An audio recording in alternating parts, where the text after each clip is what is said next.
I wouldn't even have found out about this if it hadn't been for my strange fears and paranoia. For as long as I can remember, I have been deathly afraid of sleeping alone. One of the starkest memories of my childhood is lying flat on my back in bed, feeling too scared to close my eyes, thinking that if I do, someone will appear next to me. The weirdest thing is that I never imagined this monster or whatever harming me in any way. It would always just lay on its side, watching me, with shining, unblinking eyes, and I would be too afraid to do anything, to move or to scream. This helplessness that I would supposedly feel in an imaginary situation like that pretty much destroyed my childhood. It had gotten so bad that I would scream and thrash around like a brat well into my teenage years if I was ever forced to sleep alone. Until I was 10 years old, I would sleep in my parents' bedroom on a separate cot next to their bed. And then, up to my 14th birthday, I would force one of my parents to sleep next to me. And considering that I was raised in India, therapy wasn't even an option. But that didn't mean that my parents didn't try to help get me over these fears. They tried sleeping next to me and sneaking out in the middle of the night, or sitting next to my bed and waiting until I fell asleep. But none of it worked. I would always wake up, sweating and scared out of my wits in the middle of the night, whenever they tried to do this. I would then immediately scamper off to their bedroom, and wake them up by whispering how scared I was, almost giving them a heart attack in the process. If I had to guess, these fears started when I was 8 years old, when my grandma gave me a doll of a clown that always made me so uncomfortable. This was a clown from the TV horror show, Whoa, and then my smartass dad made me watch her on the same time, thinking that I was too young to be affected by this stuff. He found out how wrong he was when I started screaming like a banshee when my grandma gave me that doll. My problems at night started soon after. I couldn't for the life of me close my eyes without thinking somebody was going to be there when I turned around. On my 14th birthday, my parents finally put down their foot and forced me to sleep alone. I cried and I pleaded, tried to justify that I wasn't really a scared little boy and that my fears were rational, but none of it worked. And so I finally started sleeping alone. And this is when I developed my strange rituals. I would drink exactly 2 glasses of water every night 2 hours before bedtime, so that I neither feel thirsty nor do I have to get up to pee at night. I would then make sure all the doors leading outside were closed, draw the curtains, and keep the bathroom light switches on. Definitely the most important part of my nighttime rituals was keeping the pillows in a straight line, next to where I slept, to block off space for any monster trying to sleep next to me. It took me months before I finally got used to sleeping alone. I wasn't comfortable by any means, but I would at least not be painfully sleepy the next day. Going to college was a godsend. I had a single bed in a tiny room, surrounded by hundreds of noisy boys like me. While many others found it irritating, that noise was like a lullaby to me, doing the job of a therapist. After graduation, I came back to my parents' house and began preparing to take exams for government jobs. And my ritual started right back up, as if nothing had changed. But I was at least sleeping a little bit better. It all came to a head when I got a job and I moved into my own government-owned house with a double bed at the age of 26, just a couple of weeks ago. As my bedtime approached, I followed all of my rituals. I drank my water, closed all of the doors, drew the curtains, arranged the pillows, and slept comfortably. Things changed the next morning. When I woke up, I found that my pillows weren't there. They were neatly placed, one on top of the other, on the side table. The most terrifying thing about this was that it wasn't anything new. This had been happening all throughout my childhood. Each morning, the pillows I had carefully placed next to me would be gone. I had always assumed that it was one of my parents who had done this, especially my father, who was an early riser. But I was living alone now, and all my doors were locked when I checked them in the morning. I initially dismissed this, thinking that I might have forgotten to place them next to me last night. I was actually quite happy with this, as it looked like I was finally getting over my fears. But this happened again the next day, and the next and the day after that. All of the fears of my childhood were back, stronger than ever. I was back to staying awake like an owl, only dozing off for a maximum of half an hour or so each night. And the pillows would be gone from the bed every morning. It was hell. Now, I wasn't a kid anymore, so I didn't just assume that something supernatural was happening here. I tried to act like an adult, to think rationally, even as I was too scared to even tilt my head to the left when lying down in bed. Maybe I was sleepwalking. Maybe that's how those pillows were moved at night all throughout my life. It was not something my parents knew about, however, and they instead chastised me for being so cowardly as a grown-ass man. But I needed answers, and so I went out and I got a video camera and I placed it next to my bed. It was what I found in the video that made me write this. I wasn't sleepwalking. It was my fears, my imaginations, my nightmares. They were real. My knees were trembling as I saw the strange man phase through my bedroom door. He picked up the pillows, neatly placed them on the side table, and laid down next to me. I jumped as he looked directly into the camera, with shining, unblinking eyes. I fast-forwarded the video, and he stayed there for hours, just looking at the camera, not moving even an inch. Before I woke up, he simply got up and walked away, disappearing through the closed bedroom door. I am beyond terrified. I don't know what's happening, what that thing is, and why it's doing this, or even if my life is in danger. I need help. I need this to end if I'm ever going to get a wink of sleep again. Please, guys, help me. The first thing I did after posting this was checking into the busiest hotel in Ranchi, thinking that if I could recreate the environment of my college, I would be rid of that thing, at least temporarily, and finally get a good night's sleep.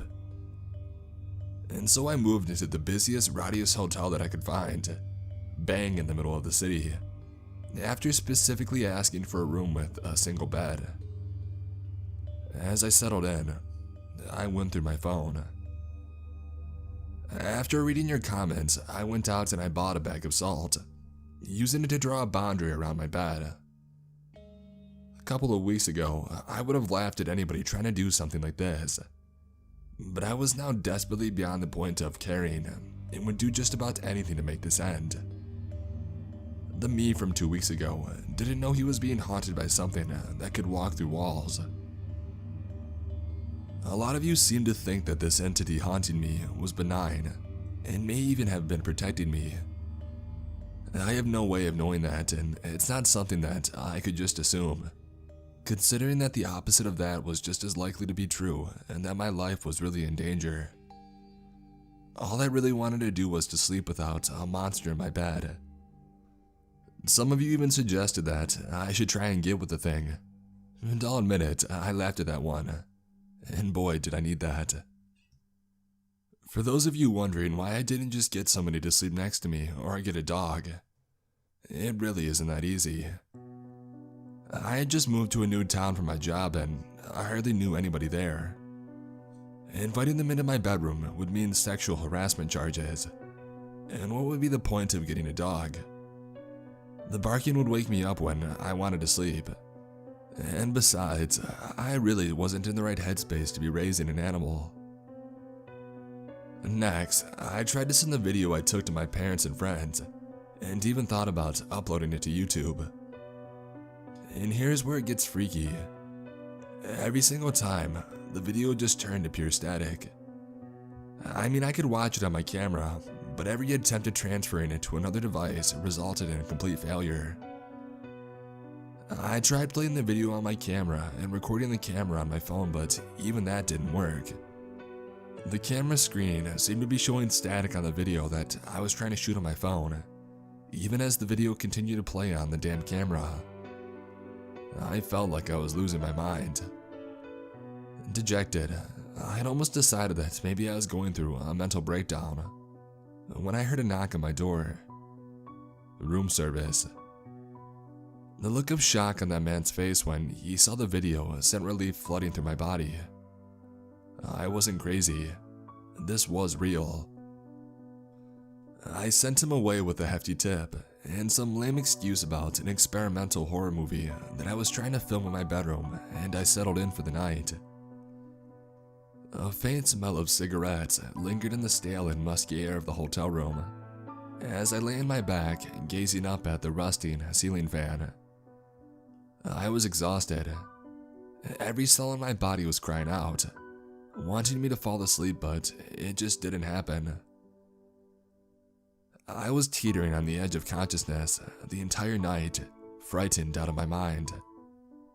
I counted sheep, concentrated on the sounds outside, meditated while lying down, but nothing worked.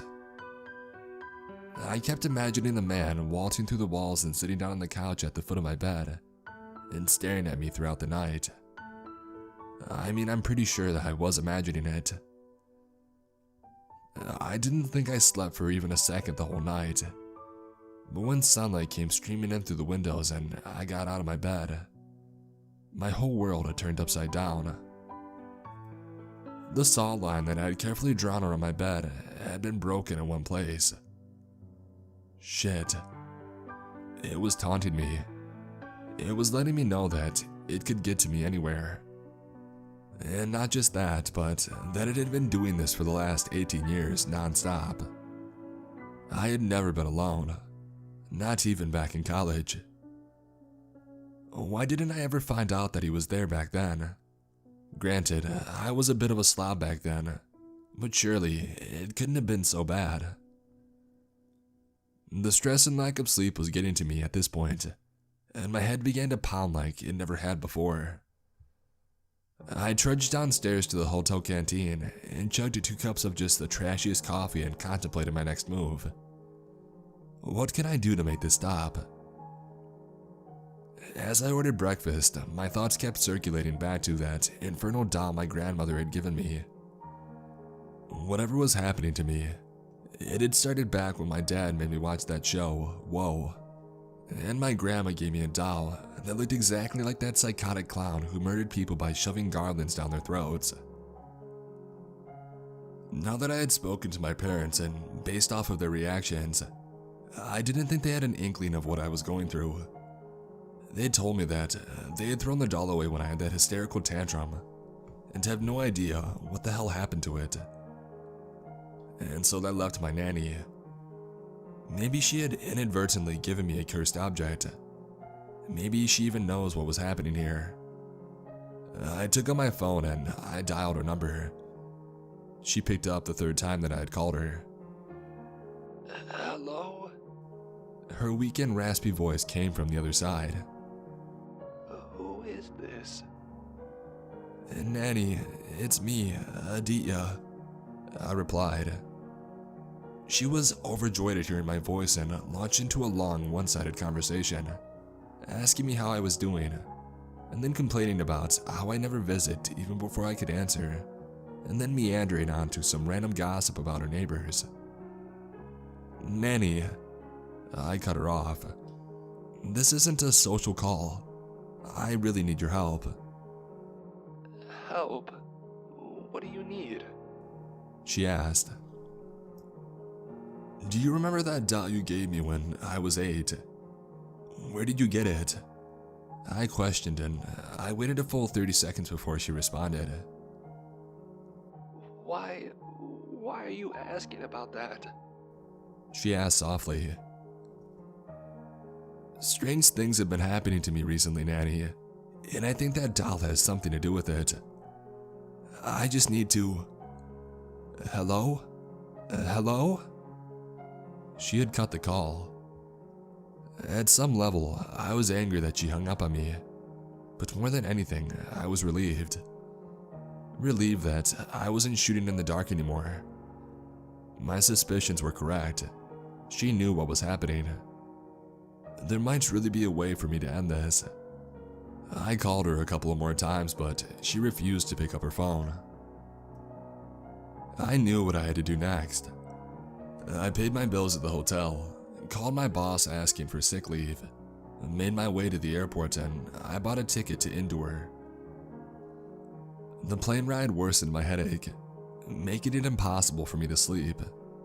Not that I was even trying to at this point.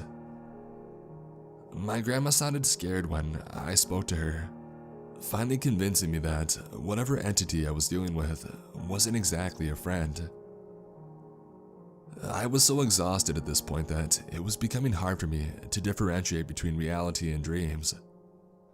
I swear to God I saw him phase into and out of the toilet on the plane, but my sleep-deprived brain could very well have been hallucinating the whole thing. He appeared in the reflection on the window, and he might have been sitting next to me or not. Who the hell knows? I was just beginning to nod off when the plane touched down. The next thing I remember is getting out of a cab in front of my nanny's house in Ujjain. The entire journey from Indore to Ujjain is just gone from my memory, apart from brief flashes where I was experiencing microsleep, and my body would come out of mere seconds of sleep with violent, heart-stopping jerks. Nani's home is a pretty little bungalow nestled into an affluent corner of Ujjain. She had lived here with Nana after his retirement and had refused to shift even after he died 6 years ago, despite my mother pleading and warning her of potential murderers. Old people are stubborn, aren't they?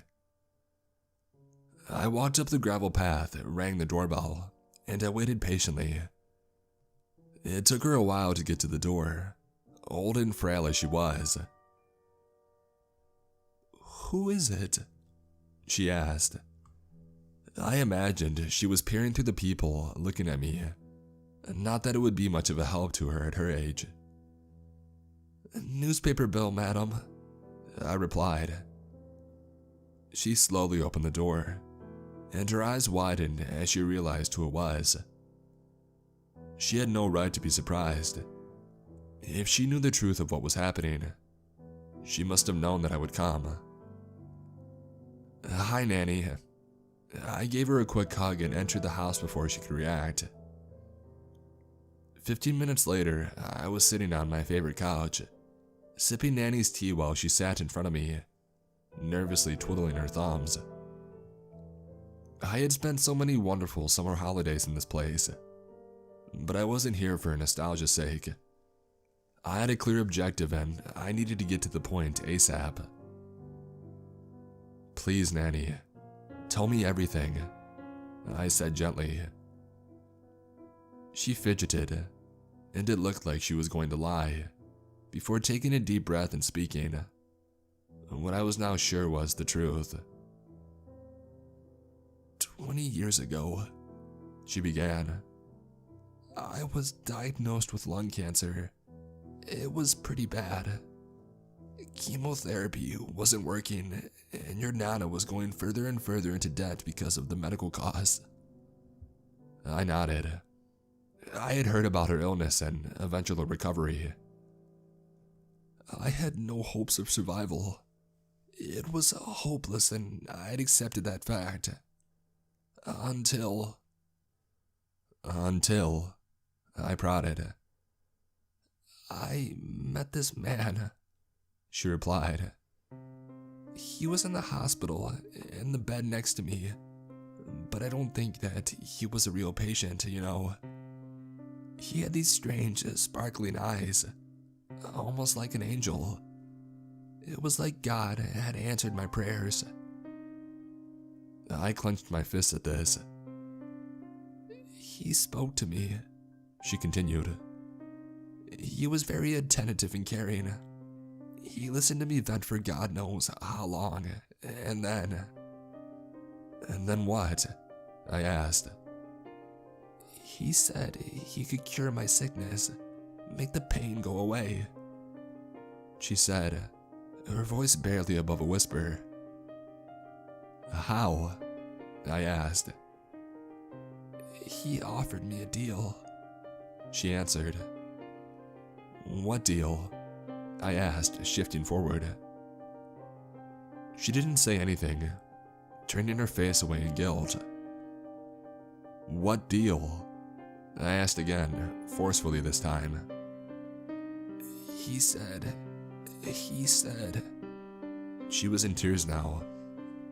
I was losing my patience. What did he say? I shouted. She shrank back in fear and I immediately felt guilty.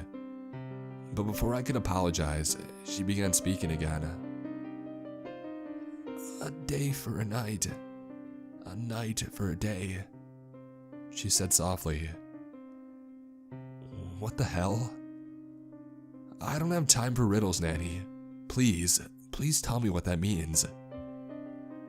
She was looking terrified now, her eyes darting around like a cornered rat. But I wasn't going to let her retreat from the situation.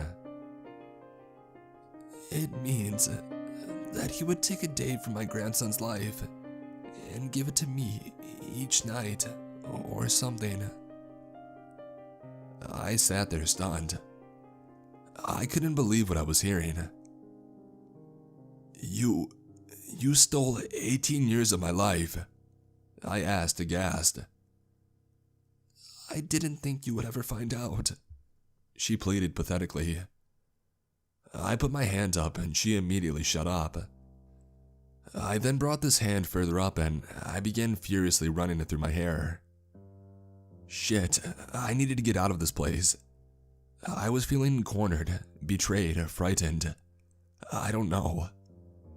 All of those nights that I lay scared out of my wits' end, my soul was being sucked out, one day at a time.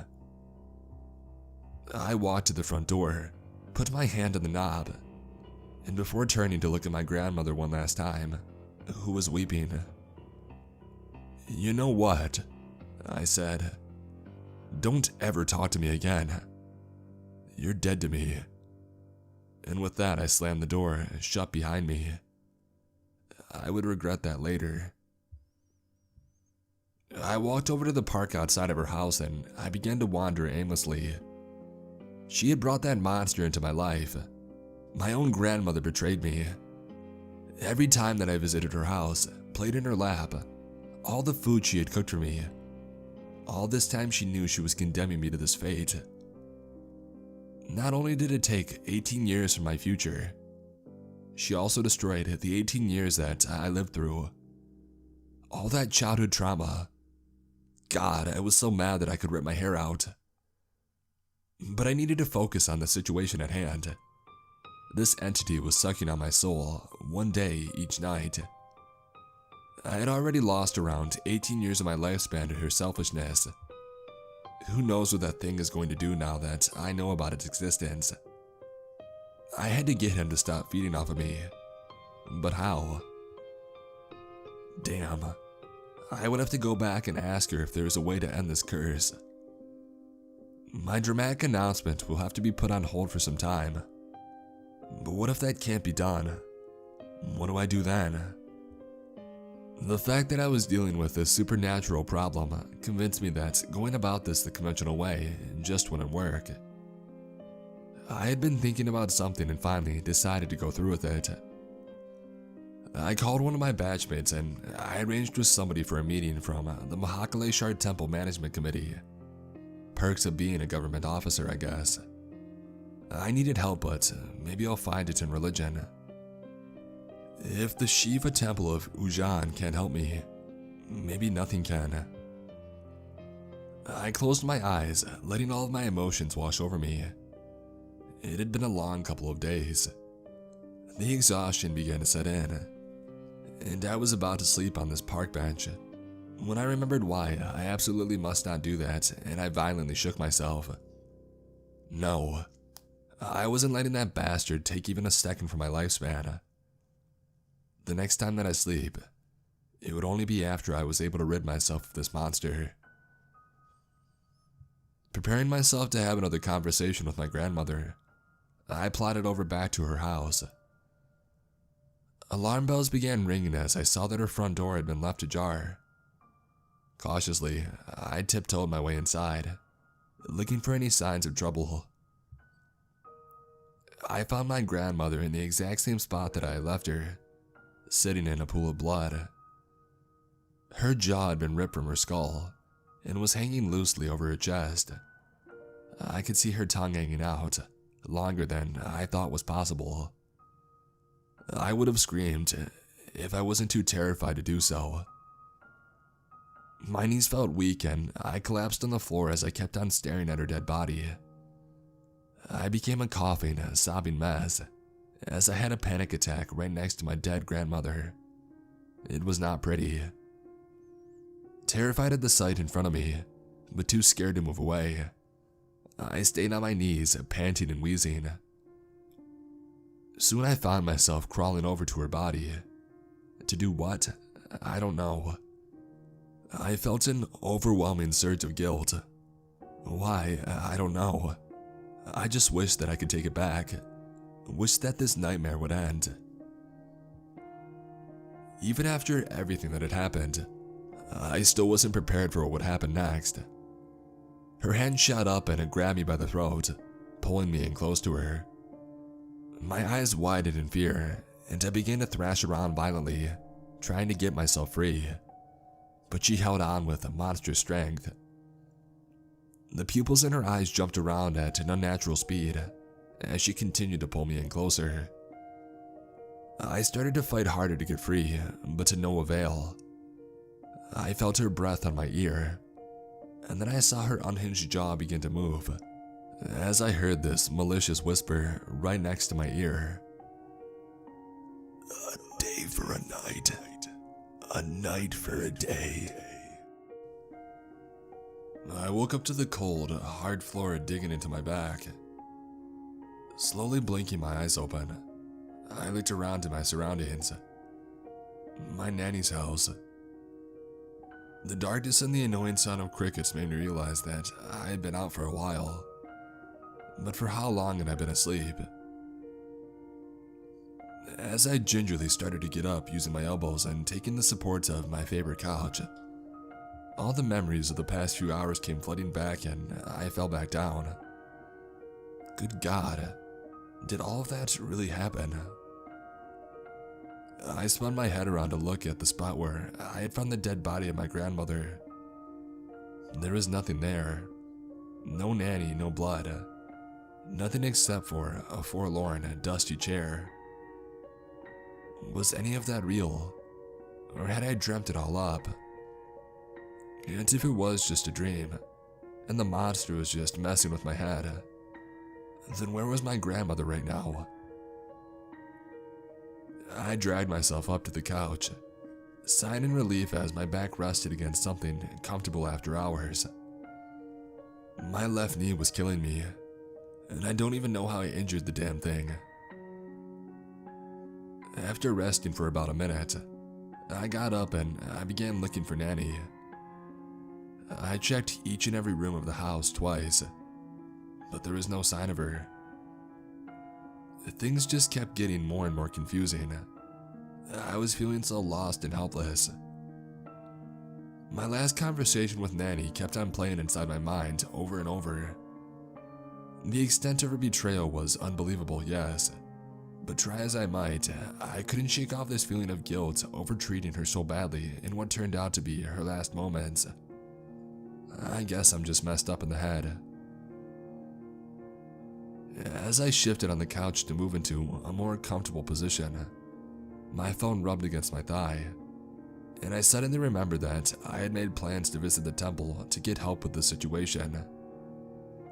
Vishal, my batchmate, had texted to inform me that I had a meeting with somebody from the temple management committee at 8:30 in the morning. which was 5 hours from now. I had slept uninterrupted for over 7 hours. It wouldn't be appropriate to visit a temple covered in grime and smelling like shit, and so I decided to take a bath. As weird as it was to be doing so in this house after everything, I made my way over to the bathroom, which was attached to the guest bedroom, and I switched on the water heater. These moments of quiet inactivity in between all the insanity that my life had were the hardest to deal with. This was when I would begin to question my sanity, try and process my emotions, just nerve-wracking stuff. I would much rather deal with the soul-sucking demon. I wondered what I would tell my mom about what happened to her mother. Should I say that I was never here or concoct some other bullshit? And why the hell was my knee hurting so much? After roughly 10 minutes or so, I stripped out of my boxers and I walked into the bathroom. Turning on the tap for the hot water, I turned around to get a good look at my reflection, and what I saw chilled me to the bone. Wrinkles marred my once youthful-looking face. My skin had turned dry, and my hair wore a disgusting shade of salt and pepper, with much more salt there than pepper. It was as if, no, I had aged by 20 to 25 years. I looked like a middle-aged man in his mid-50s. Shit. I furiously rubbed the mirror, as if that would wash away the years that I had aged.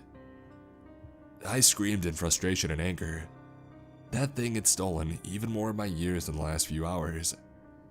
It was now actually letting me feel the after effects of its greed, as if to taunt me that it could take anything it wanted and I could do nothing about it. My stomach was a swirling pit of murderous loathing. I could rip that bastard apart with my bare hands, and I will, and soon. About 4.5 hours later, after a bath and a good meal, I was standing outside of the majestic Mahakaleshwar temple. The Bazam Arti had finished a couple of hours ago, so there wasn't as much of a crowd as it would have been, and I easily found my friend, Vishal. Hi. I greeted him as I walked up close to him. He looked confused. It's me, Aditya, I added. He looked even more confused at that, but soon began to recognize me, and his eyes widened in shock. Yeah, I know. It's why I'm here, I said before he could reply. Dude, how? He asked, his voice low, as if he couldn't believe what was going on. I'll tell you everything. Let's just meet whoever we came to meet, I said. We entered the temple premises, but instead of going to the shrine itself, turned and started to walk towards the office buildings, past the mass of people. Devotees thronged the temple all throughout the day, so keep in mind when I say that there wasn't much of a crowd. I do mean by Indian standards. Vishal kept looking over his shoulders at his suddenly aged friend. Buddy, you have no idea, I thought.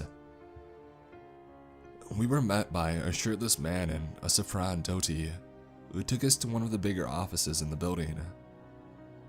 I guess he was one of the main pujaris here, based on off of the respect the others were giving him. He asked us to sit down and offered us water, which we gratefully accepted. Vishal introduced me as his batchmate, and I closely watched the pujari for his reaction. He didn't look at all shocked, and that was a relief. So, how can I help you, Aditya? He asked. I didn't say anything, just pulled out my camera from my bag and I showed him that video. Vishal jumped up and walked over to the pujari's side to get a better look. They watched the video in silence, Vishal showing much more emotions on his face than the pujari. Is this real? Vishal asked, after the video ended. Is this real? I replied, pointing at my face, and he solemnly nodded. Wow, So this isn't like video editing or something? He asked, amazed. I pointed at my face again. Does this look like... Okay. He cut me off. I get it already. Wow. Listen, Aditya, the Pujari said. We get a lot of requests about things like this. Most of them are just superstitious people who's misdiagnosed a mental illness. But this is something else. Can you help me? I asked hopefully. No, I cannot. He shook his head. Let's just say it's not my area of expertise. I felt a sinking feeling in my stomach. I thought that I was moving forward, but here I was, back to square one. I felt the weight of all 50 plus years of my life on my chest. But, the priest added, I know someone who can. Mahakal must be on your side, because that somebody happens to be here today. Let me call him. Please, wait here. Hope began to build inside of me again, but I controlled it. There is no guarantee that this person could help me. No sense in getting my hopes up and then just getting them dashed again. Vishal started pestering me about my situation, but I told him to wait. I said I'll tell him when the Pujari comes back. No sense in recounting my trauma again and again. We sat in an awkward silence, with Vishal occasionally glancing at me in wonder, for about 15 minutes before the Pujari walked back in with another man behind him. This guy was younger than me.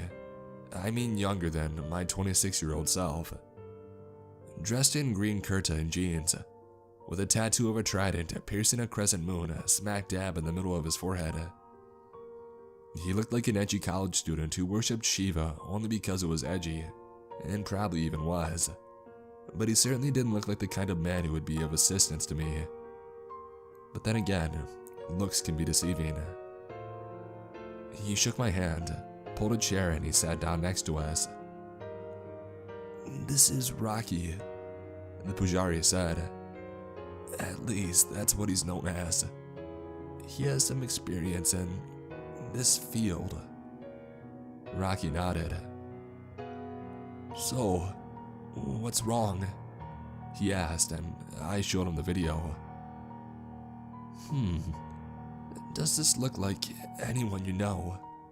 He asked after watching it. What? No, I replied. He sighed. So, what happened after this video? How did you end up like this? He pointed at me. I launched into my story. I told him everything that had happened to me, from the doll to the nighttime visit, to the last night's incident with Nanny. Your nanny is dead? Vishal asked, amazed. Yes, I mean maybe, I don't know. I answered truthfully. Maybe I had dreamt it all up, and he had kidnapped her or something. Verbalizing this makes me sound like a lunatic. Wow, Vishal said. So, can you help me? I asked Rocky. No, he answered. Well, shit. To be precise, no one can, he added. His brow furrowed, making the trident shift in a bizarre way. I know what this thing is. See, when I first saw the video, I thought it was a skinwalker because of the eyes. No, I hope that it was a skinwalker, because that at least I can deal with, and that has weaknesses that we can exploit. But when you told me about your grandmother, this is a pisage. At least I now knew what was haunting me. That's progress. A pisage has no weaknesses, Rocky continued. It's a very powerful, immortal creature. It feeds off the souls of its victims, like a vampire, if you will. He rubbed his trident. There are only a handful of them that we know of. The last one that our people encountered was back during the emergency days. Nothing works in this thing. We can't kill it, we can only slow it down. How? I asked softly. By eliminating its food source and containing it. He replied in a matter-of-fact way. Excuse me, I exclaimed. You wanted to know how to do it. I'm telling you, Rocky pointed out. As long as it has people it can feed off of, it'll continue to find idiots like your grandmother to manipulate and fatten itself. Rocky, you're being rude, the Bajari chastised him. So you can't do anything? Vishal asked. I didn't say I wouldn't do anything, Rocky said. Look, all I'm saying is that we can try to stop this thing, but you have to be aware of the fact that you probably won't make it out alive. I shuddered, but I nodded. How do we go about this? I asked. We find out where it lives and we attack it there, Rocky answered. See, what do you do when you're starving? I shook my head, not knowing where he was going with this. You stretch out your food supplies, he continued. And I'm guessing that's what he's been doing to your nanny, or any other poor suckers that it had managed to ensnare in its trap in the past. If it has so many people, why does it need me? I asked. You're alive, fully so, that's why, he replied. You think there are other people like me being slowly killed by him? I wondered. I doubt it. Your video shows that it usually takes him the better part of a night to feed. I guess it's slow because he expends energy to feed as well, Rocky said. So how do we find out where he lives? I asked. We put you to sleep. Wait for him to come and feed on you and track him back to his home, he said with a straight face. No, I protested. I can't fall asleep again. Look what happened to me the last time that I slept. There's no way I'll survive it again. I'll be close by, Rocky said. I'll wake you up before he can take too much of your life.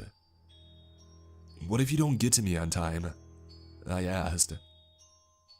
I warned you that this was risky, Rocky replied. What do you think would happen here? We would chant some mantras and give you a magical weapon to slay the monster. It doesn't work that way. You have to make sacrifices. I grit my teeth but nodded, albeit indignantly. We decided to put our plan into motion that evening, giving Rocky time to make some preparations. I thanked the Pajari and said my goodbyes to Vishal, though he protested, but I wasn't having any of it. He was getting married in less than a month. There's no way that I would have his death on my conscience. He finally relented after I agreed to keep in touch and to call him if I needed anything. I also spoke to my parents, telling them that everything was okay and that the phone conversations we had about the dolls were nothing important. I have never been a very religious man, always sitting on the fence between theism and atheism, but I decided to spend the day visiting various religious places in the city anyway, having my lunch at the local Gurdwara. It felt a lot like I was wrapping up my business in this world and preparing to die, but regardless, I was a lot calmer by the time evening rolled on, and as I checked into one of the seedier hotels that Rocky had picked, I felt somewhat at peace. Why this place? I asked. The police will just be a distraction at this point, he said. It's better to choose a place they won't quickly visit. As we had our dinner, we went over the modalities of the plan. We weren't going to follow him in his car all the way back to his place. We just wanted the number plates. Those could then be used to find out what identities he was using, properties registered to that name, and to raid those properties all at once and blow them up. It was risky, yes, but we couldn't let him know we were planning on doing something as balls out as invading his home. He could shift his base at the slightest whiff of danger, and then I would be screwed. I marveled at the scale of it all. How could this young man be sitting in front of me, possibly be running, be a part of something capable of pulling this off? But I didn't want to bite the hand that was going to feed me, and so I wisely kept my mouth shut. After dinner, I made my way to my room, casually looking for where the cameras were hidden. Rocky caught me doing that and told me to stop. We parted ways in front of my room. He was staying in the room next to me, and assured me that he would immediately jump in to help if he sees anything strange on the camera, like a hungry pisage. So there I was again, flat on my back, looking up at another ancient ceiling fan, waiting to fall asleep. I swear to God, if I survived this, beds would end up becoming PTSD triggers for me. Of course, it took me a long time to fall asleep. That old stereotype of old people being quick sleepers wasn't as of yet true for me. I wondered if I would even wake up, and I hoped that Rocky would get revenge for me if I didn't. Such morbid thoughts were swirling around in my head when I slowly drifted off to sleep. It was some trashy Kumar Sanu song being played at full volume on speakers that I hadn't even noticed. That woke me up. Feeling extremely groggy, I opened my eyes to see that face again, just inches from mine. His mouth was turned into this vicious snarl, shining eyes glaring daggers at me, trying to pierce my very soul. His breath was foul. It smelled like death. I froze in fear, not knowing what to do. He brought one of his long, clawed hands up and began choking me. He was furious. Did he figure out what we were planning? Or was this just anger at having his meal interrupted? I thrashed around, clawing at his arms, but he held on. I heard banging on the door. It sounded like Rocky was trying to force his way in. A loud bang later and the door gave in, and light from the hallway outside came pouring in. Rocky walked in with a shotgun that he aimed at the pisage. The monster turned around and snarled at my rescuer. Rocky opened fire, the shotgun shells passing harmlessly through the monster's body and slamming into the wall behind him. I coughed as air rushed into my lungs. The pisage gave me one last look and casually just walked into and out of one of the side walls, maintaining eye contact with Rocky, who was carefully following his each and every movement. "You okay?"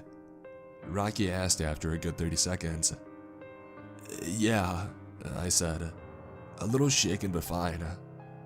How long was I out? 25 minutes. I set off the alarm as soon as I saw him walk in. He replied, "Thank you," I said gratefully. "Did we get the number plates?" Rocky nodded. I felt so goddamn happy. Finally, I put that thing on the back foot for the first time.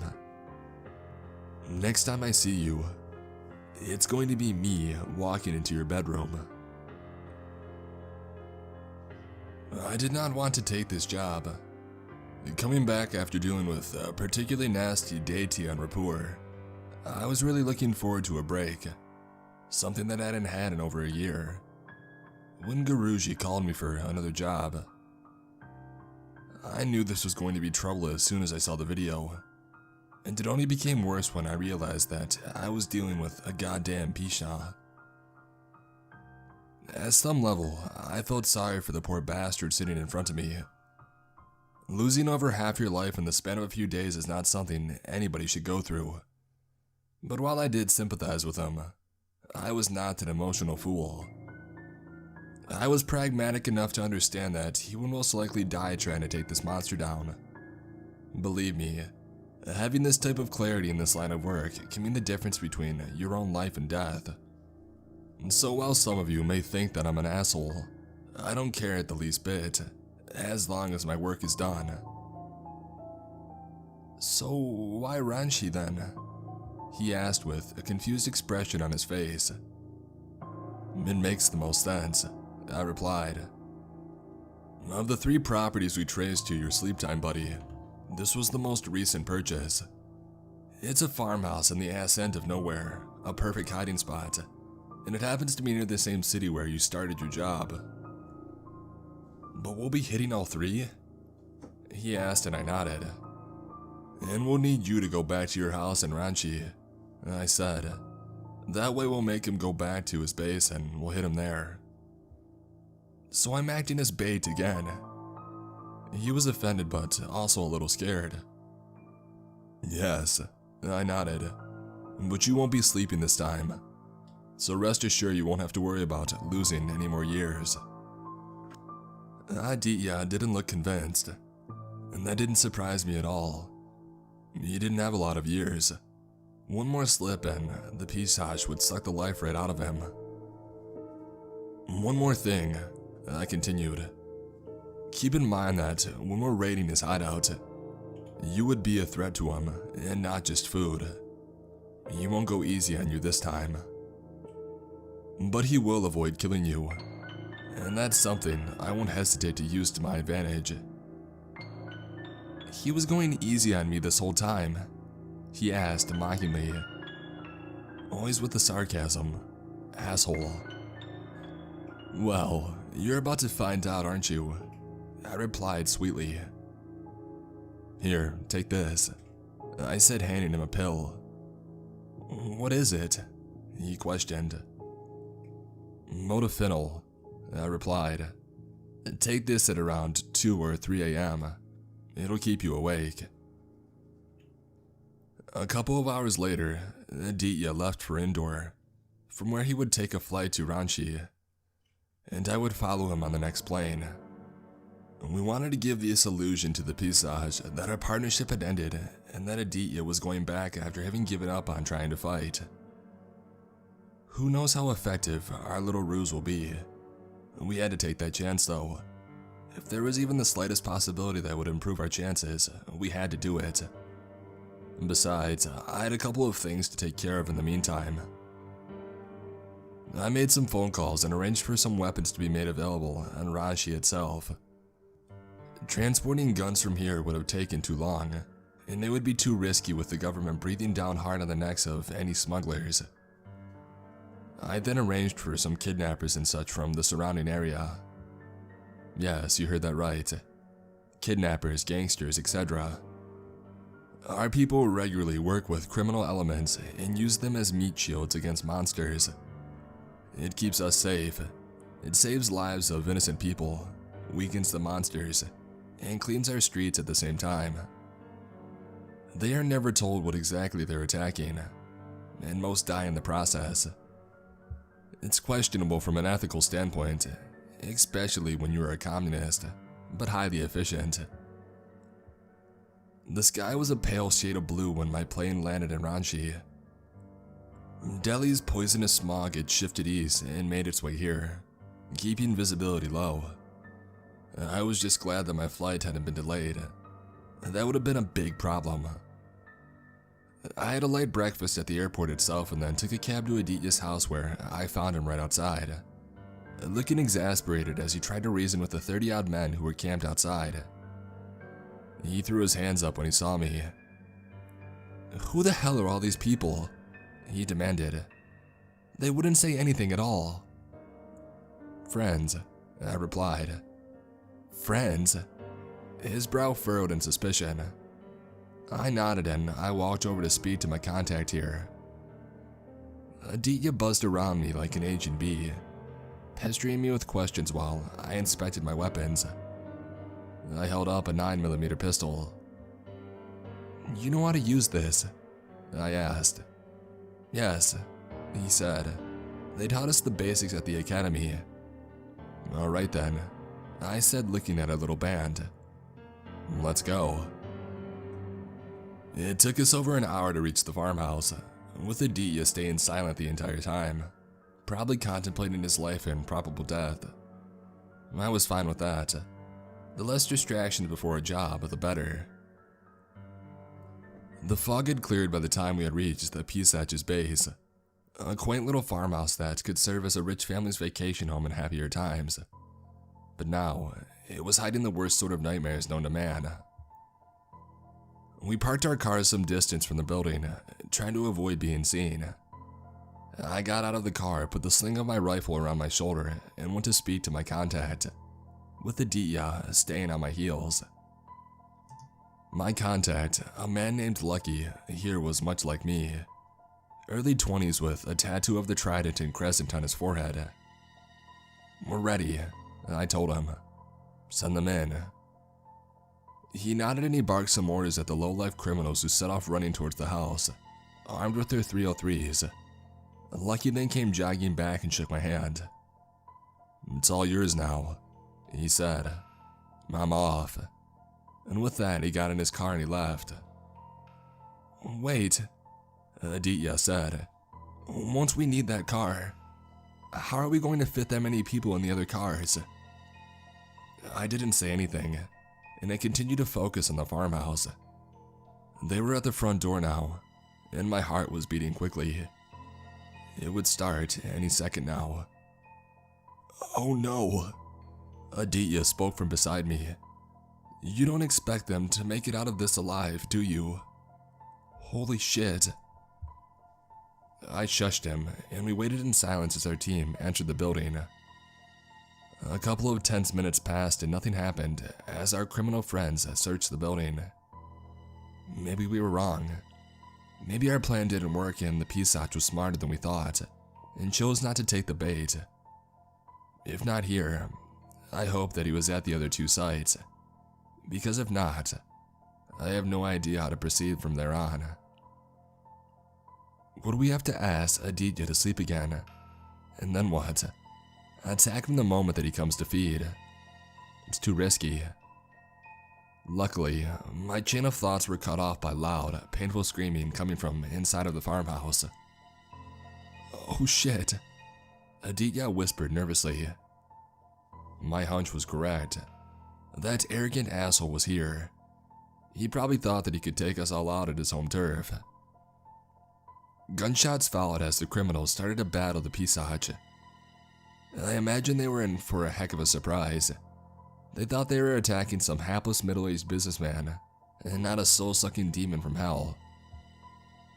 A loud explosion ripped through the air, shaking the earth as shards of glass broke out from one of the windows, and bright orange flames leapt into the air, licking at the bright sunny sky.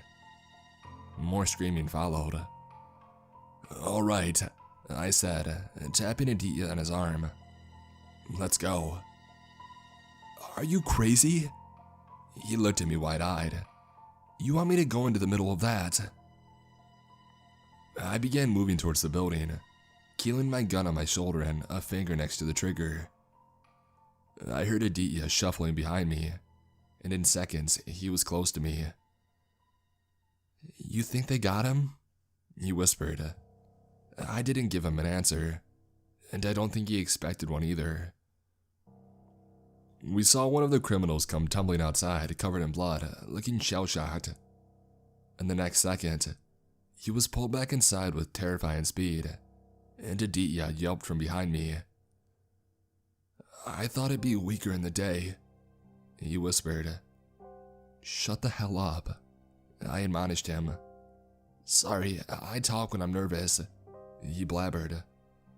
"Shut up anyway," I repeated. I told him that the thing had no weaknesses.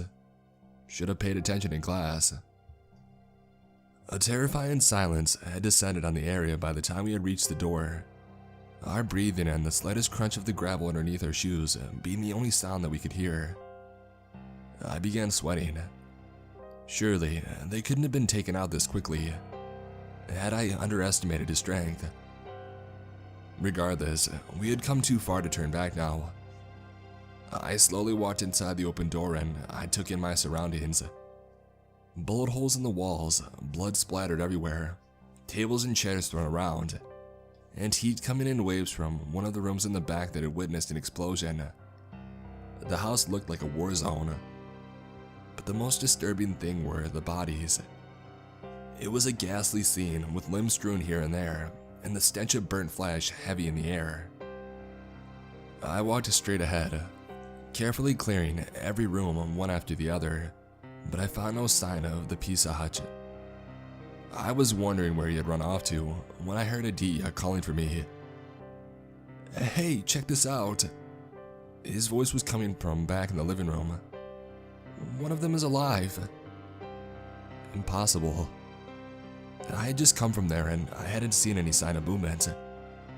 I quickly made my way back and found him hunched over one of the wounded criminals, who was twitching wildly. "Step back, Aditya," I warned him. "You're too close." Before he could move away, the wounded man snarled and bit Aditya's left hand with all his might, making him scream. I tried to get a shot off, but I didn't have a clear line of sight, so I moved in closer. Aditya's screaming got louder as the man bit harder, drawing blood and piercing flesh. There was a sickening crunch as he bit so hard that Aditya's bone shattered, making me afraid that he would pass out. The man shook his head wildly, like a starving dog with a juicy bone, trying to bite the hand clean off, and it looked like he was succeeding. I moved in, took out my pistol, and shot the rabid monster in the head. Once, twice. But he held on with unnatural strength, refusing to let go. Aditya's hand now hung on loosely from his wrist, and he screamed even harder. Not knowing what else to do, I took out my knife and I swung it with all my might, slicing Aditya's hand clean off, and then I shoved him aside before emptying my gun into the monster's head. That thing finally stopped moving and I sighed in relief. I quickly moved over to Aditya's side and I cauterized his wound. It was a miracle that he was still conscious. What a tough dude. He was wincing in pain, but he seemed otherwise fine. I made him sit on one of the many bullet-riddled chairs. After that, I picked up a shotgun lying on the floor, and I went around destroying the brains of the criminals lying dead at various places around the house. I wasn't going to give the Hodge another chance at pulling something like this again. Aditya had tied a belt around his stump by the time that I circled back to him. Like I said, tough. I was getting impressed with him. "You find him?" he asked, his teeth gritting in rage and pain. I shook my head. I had searched every nook and cranny of this place, but he wasn't here. There was only one place that he could be. "There must be a basement or something," Aditya suggested. "There is a trapdoor outside of the kitchen. It's the only place that I haven't looked," I said. "Okay," he grunted. "Let's go." "You okay? You still want to come?" I asked. His eyes hardened and I knew that was the only answer I was going to get from him. I wrenched the trapdoor open and saw that a rickety old ladder led down a dimly lit path. At least it wasn't completely dark. I mused as I began my descent. After reaching the tiled floor, I hoped Aditya climbed down as well. This is it, I thought. The final stage. The basement was big, much bigger than I had expected. Its total floor area must have been more than the house I was sitting under. "Whoa," Aditya whispered as he took in the sight in front of him. Rows upon rows of hospital beds lay in front of us, being illuminated by lamps hanging over them intermittently. On these beds were the shriveled up husks of the Hodge's past victims that he was forcibly keeping alive to feed off of. I don't know how much energy they gave him, but they certainly made for a disturbing sight with tubes sticking out of their decaying bodies. If we destroyed these, it'll be pretty much game over. "Do you think my Nani is here too?" Aditya asked. I looked at him. Tears were running down his tired face. "Listen," I said. "You can't empathize with these people.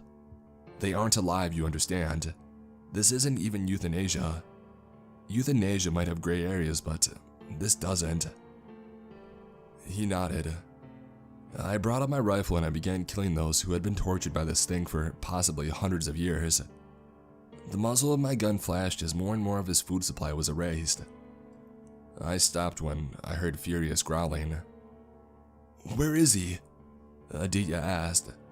Where are you?" he shouted.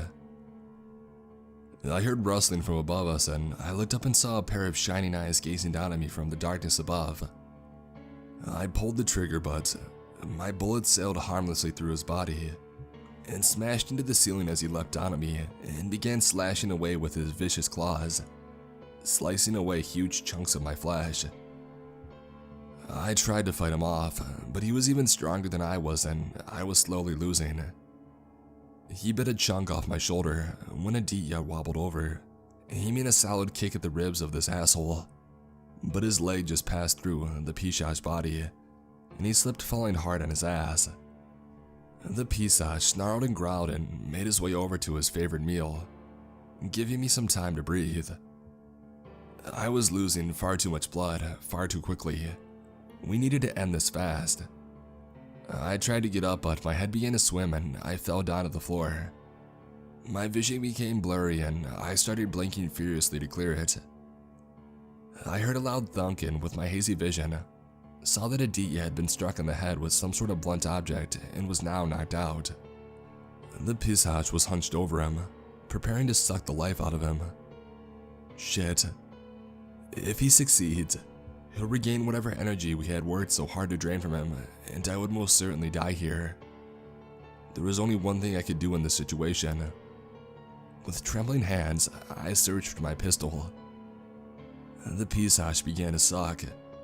I really needed to frickin' hurry. My heart jumped in jubilation as my hand fell on my gun. Yes, I can still do this. I took that gun and I aimed it at Aditya's head. My vision was still hazy. My hands were trembling. I was terrified that I would miss. If I didn't land a perfect shot, the Pisaj would come over to finish me off and then go back to its meal. Taking a deep breath, I pulled the trigger. A shot rang so loudly my ears began to ring, but I knew that it had connected because the Pisaj screamed in murderous rage. It was not over. I might have stopped him from rejuvenating himself, but I still hadn't taken him down. He turned his wrathful gaze at me and walked over towards me, fully intent on finishing me off. I aimed the gun at him and I pulled the trigger. My heart sank as the gun clicked, but no bullet shot out. This is it. This is how I was going to die. Doing a job that I didn't want to take with no one in this world to mourn my death. But I wasn't going out without a struggle. That just wasn't who I was. I began to fight him off with everything I had, even though I knew I was going to lose. I don't really know whether it was my bullets that had woke him up, or it was just his insane willpower. At the time, I thought that I had killed Aditya, but my bullet had merely hit him on the arm from which I had separated a hand earlier. He got up on his feet and he started walking towards us, a baseball bat in hand, while I continued to struggle against the Pisaj. Aditya stood over us, took a deep breath, and swung the bat with all of his might. Our efforts at tiring the monster out finally succeeded, as the bat connected with a satisfying crunch. Aditya didn't stop. He continued to swing his mighty hammer of death again and again and again, until the monster's head was nothing but a gooey mess. Aditya wobbled over on his feet, but steadied himself, and then he bent towards me. I thought he was going to help me up, but no. He picked up my rifle and aimed it at the Pisaj's body, and emptied the clip one bullet at a time. He then began kicking the thing's body, pushing himself beyond the point of exhaustion. "Stop," I coughed. "It's over, he's dead." 20 minutes later, Aditya was sitting on the hood of my car, beaten, shot, and mutilated, but still somehow conscious, while I lifted his grandmother's body into the trunk. His face was even more worn now. He easily looked like he was in his late 50s. "So what are you going to do with him?" he asked, pointing at the rucksack containing the remains of the Pisaj. "Burn it," I replied, "and then bury the ashes under a ton of cement." He nodded. He looked old but relieved, as if a huge weight had been lifted from his shoulders, which it of course had. "How are you perfectly fine?" he asked. "I saw you. He hurt you worse than me, and yet here you are, walking around like nothing had happened." I didn't say anything. "How did you cauterize my wound?" he asked, pointing at his stomp. "Sure, keep your frickin' secrets," he muttered. "Try to kill me but won't even tell me the truth." "So what are you going to do now?" I asked. "Go back to your old life?" He shook his head. "I can't. There's no way to reasonably explain this." "Late onset progeria?" I suggested. He laughed bitterly. "No," he said. "I can't let my parents see me like this. No parent should have to watch a child die, least of all in this manner. I need a clean break." An idea began to form in my head. "Hey," I said, "why not come work with us?" "Seriously?" He laughed. "My body can't handle any more of this." "Not field work," I corrected him. "We need help with the office, or the administrative work. We'll give you a new identity, and give your old self a clean death."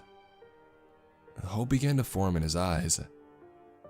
"You don't have to say yes now," I assured him. "Just think about it while you recuperate." We both turned our heads as we saw a car approaching us. It was an ambulance owned by someone our people had helped in the past.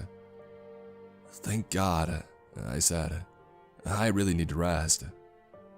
He nodded. "I can't wait to be in bed," I added. "Screw that," Aditya exclaimed. "I'm never going anywhere near a bed again for the rest of my life, however short it might be." And with that, we both began to laugh.